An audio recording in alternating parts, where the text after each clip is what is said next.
everyone. My name is Temitope Olawunmi.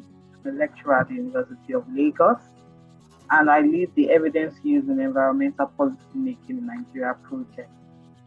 I'm very happy and quite honored to be named the 2022 Evidence Intermediaries category winner for the African Evidence Leadership Award.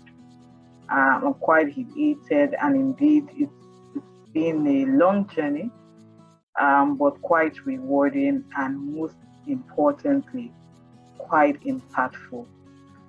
I celebrate the African Evidence Network for their 10 years championing evidence use, championing evidence production, championing evidence brokering, and promoting evidence across the African continent in various sectors, social, in health, in the area of environment.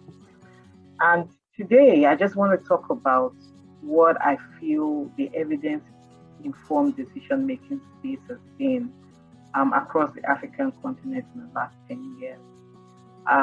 As one who has expertise in the area of environmental management, I'm of the opinion that the EIDM space in the environmental management field is just coming up, perhaps in the last 5 years, particularly across the continent of Africa. Because EIDM actually, was instituted or held its base in the health sector. So we talk about evidence-based medicine, evidence-based practice in the field of health.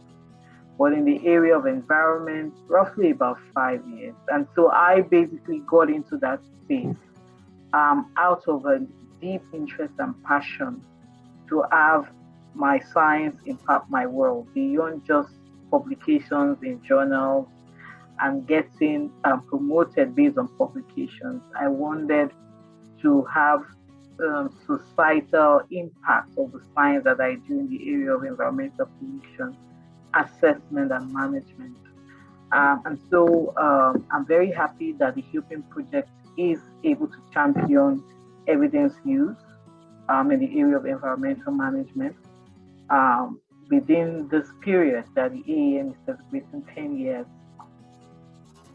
Since 2020, we've been implementing the Ethiopian project supported by various partners, particularly the African Institute for Development Policy. And it was actually through AFIDEB that I became aware or knowledgeable about the African Evidence Network. I got to know the African Center of Evidence. I read more about their work through the website at the University of Johannesburg. I followed some of the members and of course registered to become part of the African Evidence Network. And one of the very big platforms that the AEN has used in championing and promoting evidence use and knowledge, as well as practice across the continent, has been the Africa Evidence Leadership Award, as well as the evidence conferences, which I've been part of in the last 2 years thereabouts.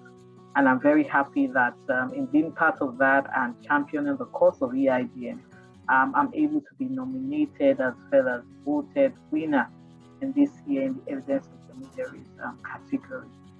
I believe that the AEN has a strategic role, just like I feel and strongly know that the EUPIN has a strategic role in the EIDM space across Nigeria, the West African subcontinent, and indeed Africa. AEM is doing a lot. AEN is doing a lot, and I must say that AEM, when we started out with the European project, was a beacon of hope for us, across the African continent, because, we basically had no example per se, as it were, within Africa about how to champion contextual evidence use. We didn't want to just adopt the practices of what we see in the developed and European countries.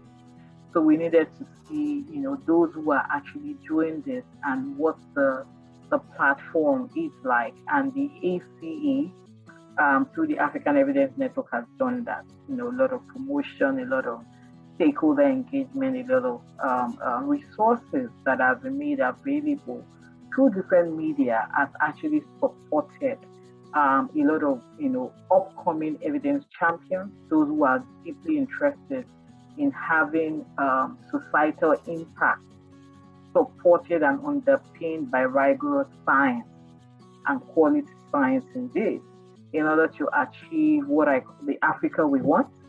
And I always talk about the Nigeria we want. I'm first a Nigerian before an African. So I believe the AEN has played a very strategic role, and so I'm very happy within this 10 years of celebration of the AEN network.